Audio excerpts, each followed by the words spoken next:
औज़ुबिल्लाहिमिनश्शैतानिर्रजीम बिस्मिल्लाहिर्रहमानिर्रहीम। अस्सलाम वालेकुम। मैं हूँ सईद और आप देख रहे हैं सैयद बर्ड्स। आज हम आए हैं मुमताज़ भाई के पास। कुछ व्यूवर्स के सवाल भी थे, कुछ उन्होंने पूछा भी था कि क्वालिटी ऑफ बर्ड्स के बारे में मुतालिक मुमताज़ भाई से पूछना है। तो मुमताज़ भाई के पास आए हैं, इंशाल्लाह इनसे आपकी बातचीत भी करवाएंगे और उनके बारे में पूछेंगे भी क्वालिटी ऑफ बर्ड्स के मुतालिक। तो जो मेरे चैनल पे न्यू है, जिन्होंने अभी तक चैनल को सब्सक्राइब नहीं किया, तो चैनल को सब्सक्राइब करें, बेल आइकॉन को लाजमी क्लिक कीजिएगा ताकि जितनी भी नई आने वाली वीडियो उनका नोटिफिकेशन आप तक पहुँच सके। तो चलें सबसे पहले वीडियो शुरू करते हैं और मुमताज़ भाई से पूछते हैं। अस्सलाम वालेकुम। वालेकुम अस्सलाम वरहमतुल्लाह। क्या हाल है मुमताज़ भाई? आज सो गुड सो फार, बस थोड़ी सी तबीयत नासाज है, बट एक अल्हम्दुलिल्लाह शुक्र है मालिक का। अच्छा मुमताज़ भाई, कुछ हमारे व्यूवर्स हैं जिन्होंने मुझसे पूछा भी है और कुछ हमारा खुद का भी इरादा था कि हम आपसे पूछें क्वालिटी ऑफ बर्ड्स होते हैं कि किस तरीके से क्वालिटी ऑफ बर्ड्स, हम बर्ड्स की क्वालिटी चेक करें या अगर हम मार्केट से परचेज़ करते हैं तो किस तरीके से हम इसको आइडेंटिफाई कर सकते हैं। जी वालेकुम, thank you so much Saeed भाई कि आपने एक बहुत अच्छा टॉपिक सिलेक्शन किया और आपके व्यूवर्स ने जिसने भी ये सवाल किया मैं उसको सलूट करता हूँ और उनकी सोच को मैं अप्रिशिएट करता हूँ कि अल्लाह ताला उनकी सोच को मज़ीद और वसी करें।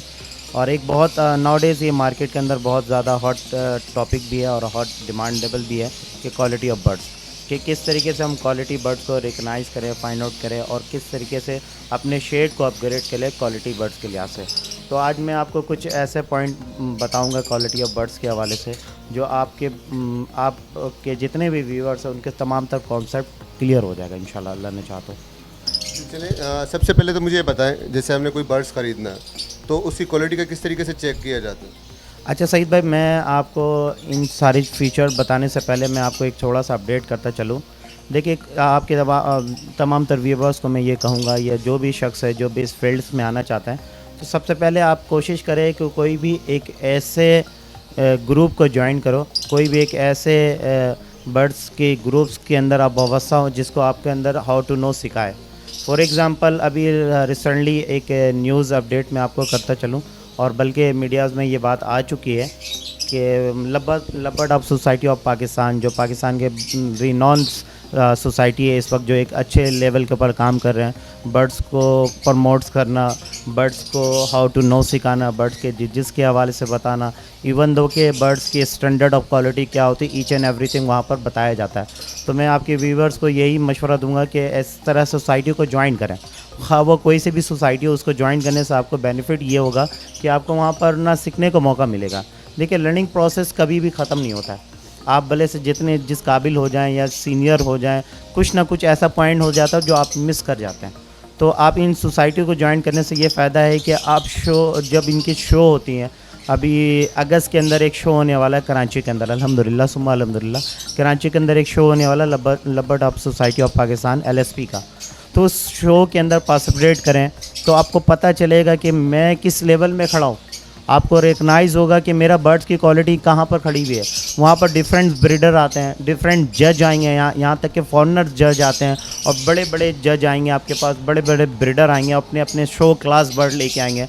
जब वहाँ पर 200, 300, 1000 बर्ड आपकी शो बेंच के ऊपर लगे रहोगी तो आपको रिकग्नाइज़ होगा कि मैं किस लेवल में खड़ा हूँ और मेरी बर्ड की क्वालिटी कहाँ पर खड़ी हुई है और मैं अपने बर्ड्स के अंदर की जो खामी है, जो खूबी है, वो खुद रियलाइज़ होगी आपको कि यार मैं इस लेवल पे भी बहुत पीछे हूँ, इस लेवल के ऊपर मुझे मज़ीद काम करना है। तो इस तरह की सोसाइटी को आप ज्वाइन करने से आपको बहुत ज़्यादा बेनिफिट भी हासिल होगा। अब मैं कोशिश करूँगा और मैं दावत भी देता हूँ उन भाई लोगों को कि आप इस तरीके से सोसाइटी को ज्वाइन करें, देन आप शो में अपने बर्ड्स को पार्टिसिपेट कराएँ। शो से ये पता चलेगा आपके अंदर कितना गट्स है, आपके अंदर कितनी पोटेंशियल है कि आप किस लेवल पे बर्ड्स के अंदर काम कर रहे हैं। तो एक छोटा सा मैसेज था आपके व्यूवर्स का। उसके अलावा अब मैं आज आपको जो डिस्कशन करूंगा ना बर्ड्स की क्वालिटी के ऊपर, तो मैं कोशिश करूंगा BBA की जितने भी पॉइंट्स है वो मैं आज आपको डिस्कशन करूं कि बेसिकली ये होता है। देखें, मैं और आप सब बंदे ना आजकल ना BBA को ज़्यादा फॉलो कर रहे होते हैं। BBA के कुछ रूल होते हैं, कुछ उनके जो पॉइंट्स होते हैं, उस पॉइंट को आज मैं हाईलाइट करूंगा कि मैं आपको बताऊंगी कि एक ओपलाइंस के अंदर और एक फिशरी के अंदर कितनी पॉइंट्स होते हैं जो हम शो बेंच के अंदर ले जा सकते हैं। उन बारीकी चीज़ों को हम डिस्कशन करेंगे, यहाँ तक कि एक फ्लाइंग फैदर के अंदर क्या क्वालिटी होती है, उसके नील्स के अंदर क्या क्वालिटी है, उसके हुड के अंदर क्या क्वालिटी, ईच एंड एवरीथिंग अल्हम्दुलिल्लाह आज मैं आपको डिस्कशन करूँगा इंशाल्लाह ताला। अच्छा, ये पूछना चाह रहा हूँ, अगर कोई इस चीज़ में करना चाहे तो बर्ड्स के मुतालिक कौन से बर्ड्स कैसा होना चाहिए, अगर कोई आप कहने पार्टिसिपेशन करना चाह रहे हो तो बर्ड्स किस तरीके से होना चाहिए। देखिए फर्स्ट ऑफ ऑल आप जब एक सोसाइटी ज्वाइन करते हैं ना, तो सोसाइटी का कुछ रूल होता है, कुछ कायदा कानून होता है, उसको आप फॉलो अप करने पड़ता है। ठीक है, एक सोसाइटी का एक अपने क्लोज रिंग बर्ड होता है, या मैनेजमेंट की तरफ से आपको कुछ एक रिंग प्रोवाइड होता है कि ये रिंग पहनाएंगे अपने बर्ड को और इसके बाद आप ये नॉमिनेट होंगे। तो एक रूल होता है, उसको फॉलो करने पड़ता है। उसके बाद एक कैटेगरी होता है कि आप फिशरी में लड़ाना चाहते हैं या अप्लायंस में लड़ाना चाहते हैं, या आप कुछ ऐसी मोटिशन लड़ाना चाहते हैं जाके आपका एक नाम बने मार्केट के अंदर। देखिए इससे होता है क्या सर, इससे होता है कि आपका एक बर्ड, ठीक है ना, शो के अंदर पार्टिसिपेट करता है, वो कुछ टाइटल जीतने के लिए कामयाब हो जाता है, कुछ भी टाइटल जीत जाता है, शो बेंच हो जाता है या बेस्ट इन शो हो जाता है, या चैम्पियन कैटेगरी में, नॉइस कैटेगरी के अंदर कुछ ना कुछ वो पॉइंट गेन कर लेता है। इससे आपका नाम गुडविल होता है, इससे आपकी वैल्यू बढ़ती है आपकी। इवन दो कि पूरे पाकिस्तान उस शो को ऑर्गेनाइज कर रहे होते हैं, लोग देख रहे होते हैं, मीडियाज़ के लोग आ रहे होते हैं, इससे आपकी पहचान बनती है, आपकी सेल्फ रिस्पेक्ट ऊपर होती है। तो मैं भी कोशिश करता हूँ, और प्लस एक और न्यू फैंसर को मैं दावत भी देता हूँ कि आप इस तरीके से शो में जाएं, पार्टिसिपेट करें। भले से आप वहाँ पर सिलेक्शन ना होते हैं, मगर वहाँ पर आपको सीखने का मौका मिलेगा, वहाँ पर आपको कुछ ना कुछ गेन करने का मौका मिलेगा। जब सीनियर से मिलते हैं ना सईद भाई, ये होता है ना कि उनकी पॉइंट को हम कैच आउट करते हैं, उनकी माइंड को हम फॉलो करते हैं। यहाँ तक कि देखिए कभी कभी आप कुछ लोग मेरे पास आते हैं कि मुमताज़ भाई आपके पास मिलना, आपसे जुड़ना है, ये चीज़। तो वो देखिए जितना आप अपने सीनियर से मिलेंगे तो उनके माइंड को, उनकी वे ऑफ कम्युनिकेशन को, उनकी वर्ड्स को कैच आउट करेंगे, वही चीज़ आपको अप्लाई करना आपके ऊपर है। तो इंशाल्लाह ताला मैं आज आपको कुछ एक दो पॉइंट बताता हूँ, इंशाल्लाह ताला आपको क्लियर हो जाएंगे। वो पॉइंट हमें बताएंगे कौन कौन से पॉइंट है, अगर किसी ने करना हो तो पॉइंट अगर बता देंगे। देखिए सईद भाई, कोई भी बर्ड इंसान परचेज़ करता है ना, तो फर्स्ट ऑफ ऑल आप उसको जो रिकग्नाइज़ करते हैं कि अगर आप एक अप्लायंस बर्ड को परचेज़ करना चाहते हैं, ठीक है, जब आप अप्लायंस बर्ड्स को परचेज़ करना चाहते हो तो सबसे पहले आपको उस बर्ड का बेसिक का पता होना चाहिए। देखिए ओपलाइन और बेसिक बर्ड में कोई डिफरेंशिएट नहीं है, सिर्फ 2 पॉइंट का डिफरेंशिएट होता है, जो उसकी फिश स्किल मार्किंग होती है और एक उसकी हुड होती है, ये डिफरेंशिएट होता है। बाकी सारे पॉइंट सेम टू सेम वही फिशरी के अंदर होता है। आप वो ब्लू सीरीज़ के अंदर ले लें, या पार ब्लूज़ की सीरीज़ के अंदर ले लें, या ग्रीन सीरीज़ के अंदर ले लें। मैं आपको एक बर्ड का बताता हूँ, ग्रीन फिशर के ऊपर मैं आपको डिफ़ाइन करता हूँ, इसी से सारे पॉइंट क्लियर हो जाएंगे आपको। और देखिए हो सकता है कि मैं कुछ पॉइंट मिस भी कर जाऊँ, हो सकता है कि कुछ पॉइंट मेरे माइंड पे है मगर मैं अपने ज़ुबान से अदा नहीं कर सकूं, तो मेरी भी इस्लाह कीजिएगा, मेरी भी रेक्टिफाई कीजिएगा, क्योंकि no one can be perfect. जो मैं सीखा हूँ वो मैं आपको डिफ़ाइन कर रहा हूँ, और हो सकता है कि मुझसे बेहतर कोई आपका व्यूअर्स मुझे डिफ़ाइन कर दे कि यार ये पॉइंट मिस हो गया, इससे मेरी भी इस्लाह हो जाएगी और उसमें मैं मज़ीद वर्कआउट करूँगा। देखिए ऑफलाइन अब एक बर्ड परचेज़ करते हैं ना, सबसे पहले आपको ये देखना है कि आप एक बर्ड परचेज़ कर रहे हैं तो सबसे पहले आप उसको देखना है कि आप बर्ड्स की जो साइज़ है, जो BBA ने रिकमेंड किया है, उसकी जो साइज़ है वो तकरीबन 14 से 15 सेंटीमीटर के अंदर होना चाहिए। ठीक है, आप 14 से 15 सेंटीमीटर के अंदर एक जो बर्ड होता है ना, वो स्टैंडर्ड क्वालिटी ऑफ बर्ड्स कहलाता है। अब फॉर एग्जांपल कोई बर्ड है 16-17, तो वो शो बेंच से रिजेक्ट हो जाता है, वो शो बेंच के अंदर वो शो लड़ नहीं पाएगा। ठीक है, इसी तरह का इसके वेट के ऊपर आता है, जिसको हम लोग कहते हैं कि बर्ड एक्टिव होने चाहिए, हेल्दी होने चाहिए, उसके ईच एंड एवरीथिंग कंप्लीट होना चाहिए। जो इसकी जो वेट है ना, ये भी जो आता है, ये इसकी जो एक्चुअल जो वेट है 14 से 15 मिलीमीटर ग्राम में आता है। जब हम एक वेट करते हैं ना ग्राम, तो 14 से 15 ग्राम के अंदर होने चाहिए। जैसे 16 हो गया, 17 ग्राम के अंदर हो गया, तो ये आपका शो बेंच से रिजेक्ट हो जाता है। ठीक है, सेकंड, आप कुछ बर्ड देखते होंगे फैटी हो जाता है, मोटा हो जाता है, फूल के बैठ जाता है, ये चीज़ होता है, वो टोटली वहाँ से वो बर्ड रिजेक्ट हो जाता है। तो ये 2 पॉइंट हो गया। तीसरा जो पॉइंट होता है ना, इसके जो फ्लाइंग फैदर होते हैं, बहुत कम लोगों को इल्म होगा और शायद मेरे नॉलेज से आपके व्यूवर्स को पता चल जाए, इसकी जो फ्लाइंग फैदर होते हैं 25 होते हैं।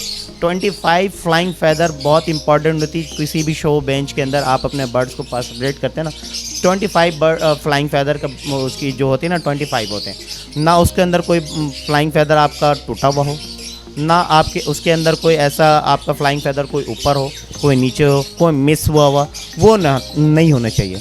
इसी तरीके से टेल बार होता है, टेल बार के अंदर 12 टेल बार होता है, जो जज उसको रिकग्नाइज़ करते हैं, उसको फाइंड आउट करते हैं, उसको देखते हैं।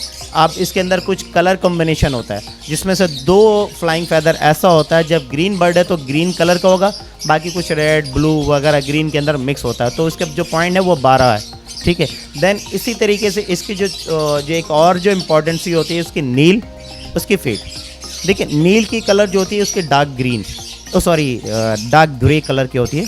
देन इसकी जो फेड की कलर होती है लाइट ग्रे कलर की होती है। अब इसके अंदर नील भी पूरा होना चाहिए, आपके टेल भी पूरा होना चाहिए, यहाँ तक आप इसकी जो फिट है वो भी पूरा परफेक्ट पूरा होना चाहिए, तो आप एक अच्छे बर्ड कंसंट्रेट कर सकते हैं। देन इसके बाद जो एक नेक्स्ट पॉइंट आता है ना, इसकी फिशरी स्किल मार्किंग। क्योंकि लोग आजकल मैं आपको बताते चलूँ, जो एक ग्रीन फिशर बर्ड होता है ना, उसकी आँखों से ऊपर उसकी फिशरी मार्किंग होना चाहिए, ठीक है। उसकी नेक्स्ट तक उसकी पूरी शोल्डर तक होना चाहिए। देन उसकी जो राउंड शेप होने, उसकी जो चेस्ट के अंदर एक राउंड शेप आती है ना, वो प्रॉपर मार्किंग के अंदर होनी चाहिए, कोई ऊपर कोई नीचे आउटर लाइन नहीं होनी चाहिए। जैसे आपके पास एक रखा हुआ है, अगर आप प्रैक्टिकल दिखा दें तो इसमें काफ़ी आसानी हो जाएगी हमारे व्यूअर्स के लिए। तो चलें इंशाल्लाह ताला मैं आपको वो बर्ड दिखा भी देता हूँ और आपको प्रैक्टिकल करके मैं बता भी देता हूँ कि इसकी ये पहचान है। मुमताज़ भी बताइएगा ज़रा। अच्छा जी सैयद भाई, आपने पूछा था कि फ़िशरी स्किल मार्किंग का थोड़ा सा आप अपने प्रैक्टिकल तौर पे अपने मेरे व्यूवर्स को बता दें। आप ये देख रहे हैं तो इसकी आइस, ठीक है ना, इसकी जो जितने आउटर लाइन है या इसकी जो फिशरी स्किल मार्किंग है, इसकी आंखों से ऊपर है। इसकी ऑरेंजनेस जो है इसकी चोंच के नीचे आनी चाहिए, और इसकी ग्रे शेड जो है ना ये इसके फॉरहेड के ऊपर आनी चाहिए, तो ये अच्छी फिशरी की पहचान होती है। देन उसके बाद इसकी जो निक्स से आती है ना, ये देखें इसकी शोल्डर तक इसकी निक्स आनी चाहिए। देन इसकी जो चेस के अंदर ये जो पॉइंट है ना, ये आउटर लाइन, ये गोलाई जो है ना इसका, ये पूरा इक्वल होने चाहिए, कोई आगे कोई पीछे ये बर्ड नहीं होनी चाहिए, ठीक है। इसी तरह आपको मैं फिट का बताया था नील का, ये देखें आप इसके फिट देखें, ये ग्रे कलर के अंदर है। इसकी नील देखें, ये डार्क ग्रे कलर के अंदर होगी, ठीक है। इसी तरीके से ये फ्लाइंग फैदर का मैंने बताया था, ये इसकी 25 फ्लाइंग फैदर होती है, कोई ऊपर कोई नीचे, कोई टूटा हुआ ना हो, कोई ये चीज़ ना हो। इसी तरह मैंने टेल बार के हवाले से बताया था, इसके अंदर ये देखिए 12 टेल बार मैंने बताया था कि 12 पर होगा, 1 2 3 4 इस तरीके से वो पूरा 12 पॉइंट इसका पॉइंट होगा। इसकी जो 2 फ्लाइंग फैदर है ना, ये देखिए ये ग्रीन कलर के आ रही है, ये देखें, बाकी इसके अंदर कलर कॉम्बिनेशन इसके अंदर मिक्स होंगे, ठीक है।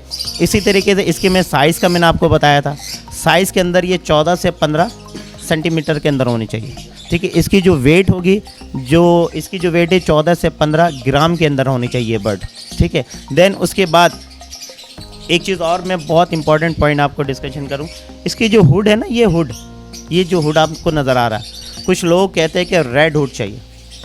आपको ये बताता जो ऑरेंज हुड रिकमेंड है BVA की तरफ से, रेड हुड रिकमेंड नहीं होता। मतलब ये कलर भी उसमें चेक किया जाता है? ये बिल्कुल कलर मार्किंग, आपका बॉडी लैंग्वेज पूरा चेक किया जाएगा, इसका स्टांड चेंज किया जाएगा, इसका फीचर मार्किंग चेंज किया जाएगा, और ये एक अच्छा बर्ड कंसंट्रेट किया जाएगा BVA के ऊपर, ये जज के ऊपर कि किस तरीके से ये शो बेंच में लड़ता है, किस तरीके से परफॉर्म करता है। अब देखिए कुछ बर्ड ऐसा भी होता है ना कि हम उसको प्रिपेयर करते हैं, इसकी शाइनिंग, इसकी बर्ड्स की लैंग्वेजेस, इसकी बॉडी लैंग्वेज को हम शो बेंच के अंदर उसको स्टैंड करते हैं, उसको बैठाते हैं, उसको हम स्टैंड करते हैं ताकि वहाँ पर हेजिटेशन फील ना करे बर्ड, या स्टेज के अंदर फील नहीं आए बर्ड। कभी कभी होता है हम ट्रैवल करते हैं, बर्ड्स को लेके जाते हैं कहीं भी लेके आते, तो वो स्टेज में आ जाता है। स्टेज में आने से ये होता है कि आपका बर्ड वो शो बॉक्स के अंदर अच्छा परफॉर्म नहीं कर रहा, वो बैठ रहा नहीं है, तो वो वहीं से वो डिस्क्वालीफाई हो जाता है। तो ये एक बहुत सारा वैलिड पॉइंट था जो मैंने आपको डिफाइन किया। सेकंड एक चीज़ मैं आपको ये भी डिफाइन करता चलूँ कि जो पॉइंट इसके अंदर फिशरी के अंदर आपके अंदर नज़र आ रहा है ना, यही सारी क्वालिटी बर्ड्स के अंदर आप फाइंड आउट करें। आप किसी से भी बर्ड बाई करें तो यही सारी चीज़ों को इसको रिकग्नाइज़ करें। अब आ जाता है ओपलाइंस के अंदर, देखिए ओपलाइन के अंदर भी सेम यही पॉइंट है, सिर्फ 2 पॉइंट आता है। उसकी फ्लाइंग फैदर के अंदर स्केल मार्किंग आएगी, जो फिश बनी हुई होती है मछली की खोल, उसके हुड जो है ना पूरा ऑरेंजनेस हो जाती है, ग्रीन सीरीज़ के अंदर बात कर रहे हैं। बाकी सारी पॉइंट आपकी यही चीज़ होगी। ऑफलाइन जब एक अच्छा फिशरी आप फाइंड आउट कर लेंगे तो आपको एक अच्छा ऑफलाइन फाइंड आउट करने में कोई मुश्किलात नहीं होगा। जब आप एक अच्छा ऑफलाइन बर्ड्स फाइंड आउट कर लेंगे तो आप माशाल्लाह से इस वक्त अच्छे लेवल के अंदर एक क्वालिटी लवर भी कहलाएंगे, एक क्वालिटी बर्ड कीपिंग भी कहलाएंगे, और एक अच्छा लेवल आपका मार्केट के अंदर जाएगा इंशाल्लाह ताला। तो आज ये एक छोटा सा पॉइंट आउट था जो मैंने सोचा कि और आपके व्यूवर्स को डेप्थ के अंदर समझा दूं। होपफुली आपके व्यूवर्स को भी और उन भाई को भी अच्छा लगा होगा जो भाई ये वीडियो देखेंगे, उनको सारे पॉइंट क्लियर भी हो गए होंगे। अगर इन पॉइंट के अंदर मैं कुछ मिस कर गया हूँ तो मेरी भी सलाह कीजिएगा, मेरी भी रेक्टिफाई कीजिएगा। No one can be perfect, ठीक है। जो मेरी नाकिस नॉलेज थी, जो मैंने सीखा, जो मैंने लर्निंग प्रोसेस किया, जो अपने सीनियर के साथ बैठा, जो मैंने BBA के कुछ जजेस से मेरी बात हुई, तो उनकी पॉइंट ऑफ जो थी वो मैं आपको आज आपके व्यूवर्स को मैंने बताया कि इसके चेक कैसे होगी, इसकी शोल्डर कैसी होगी, इसकी बॉडी लैंग्वेज कैसी होगी, इसकी फ्लाइंग फैदर के अंदर कितनी पॉइंट्स होती है, इसके टेल बार के अंदर कितनी पॉइंट्स होती है, इसकी बॉडी स्मूथ बॉडी कलर किस तरह से होगी, इसकी लीन प्रिल फ्लाइंग, इसकी यहाँ तक कि इसकी आइज़ की भी पॉइंट है। अब सॉरी टू से एक पॉइंट याद आ गया, जितना आइज़ इतनी राउंड होगी ना और जितना अच्छे अंदाज से वो बर्ड्स को देखेगा तो वो भी पॉइंट होता है। इसकी आंख देखिए कितनी राउंडली है, एक होता है पतला सा होता है, एक होता है चौड़ा सा होता है, एक थोड़ा सा दबा हुआ होता है। देन उसकी बात इसकी चोंच के ऊपर आती है। देखिए आप इसकी चोंच की शेप देखें, इसकी गुलाई देखें, अगर आपके व्यूवर्स को नज़र आएगा तो आप देख सकते हैं इसके चोंच की शेप, इसकी चौड़ाई, ये भी सारी चीज़ें काउंट होता है एक शो बेंच के अंदर और एक अच्छे बर्ड्स के अंदर, एक क्वालिटी बर्ड्स के अंदर। तो आज आपको एक टॉपिक के अंदर 2 फ्लेवर मिल गया कि एक अच्छी क्वालिटी फाइंड आउट करने का तरीका भी आपको पता चल जाएगा और दूसरा शो के अंदर किस तरह पार्टिसिपेट करते हैं। होपफुली आपको ये अच्छा लगा होगा। अगर वीडियो पसंद आएगी तो मुझे भी लाइक कीजिए और सैयद भाई को भी लाइक कीजिएगा। और इनकी बहुत मेहनत है कि बहुत आप लोग के लिए धूप में काम करते हैं और इस वक्त मेरे पास आए आपकी भी आप एक अच्छी क्वालिटी बर्ड्स के हवाले से और देन उसके अलावा एक मोटिवेट वीडियो बनाने के चक्कर में, तो इनको भी अप्रिशिएट कीजिएगा मेरे तरफ से। इनको खिराज तहसीन है। अस्सलाम वालेकुम रहमतुल्लाह। Thank you so much Mumtaz भाई। और व्यूवर्स वीडियो आपको कैसे लगी, लाइक और शेयर ज़रूर कीजिएगा क्योंकि बहुत इन्फॉर्मेटिव वीडियो थी। अगर आप इसको शेयर करेंगे तो इंशाल्लाह बहुत से लोगों तक ये मालूमात पहुंचेगी। तो आपने देखा मुमताज़ भाई ने बहुत अच्छी बातें बताई हैं। और ये बर्ड्स के हवाले से अगर आप क्वालिटी बर्ड्स ख़रीदना भी चाहें मार्केट से तो उसमें भी ये चीज़ें सारी लागू होती है क्योंकि आपको पता चल जाता है कि मैंने कौन सा बर्ड्स ख़रीदना है, किस तरीके से इसमें क्या क्या चीज़ें चेक की जाती है। तो माशाल्लाह से मुमताज़ भाई ने सारी चीज़ें डिफाइन करी। तो मैं तमाम व्यूवर्स का शुक्रगुजार हूँ कि मुमताज़ भाई भी हमें टाइम दिया। इनका भी मैं सबसे ज़्यादा शुक्रिया अदा करूँगा मुमताज़ भाई, क्योंकि बहुत सी अच्छी मालूमात होती है। मेरी कोशिश रहती है कि वीडियो बनाऊँ और भी बहुत से लोगों के पास जाने का, मगर मुमताज़ भाई जो चीज़ें बताते हैं क्लियर बताते हैं और साफ़ सुथरी चीज़ बताते हैं कि इस तरीके से करें। तो वीडियो को आगे ज़रूर शेयर कीजिएगा। इंशाल्लाह नेक्स्ट वीडियो में आपसे मुलाकात होगी। तब तक के लिए मुझे और मेरे दोस्त और मुमताज़ भाई को इजाज़त दीजिएगा। अल्लाह हाफ़िज़।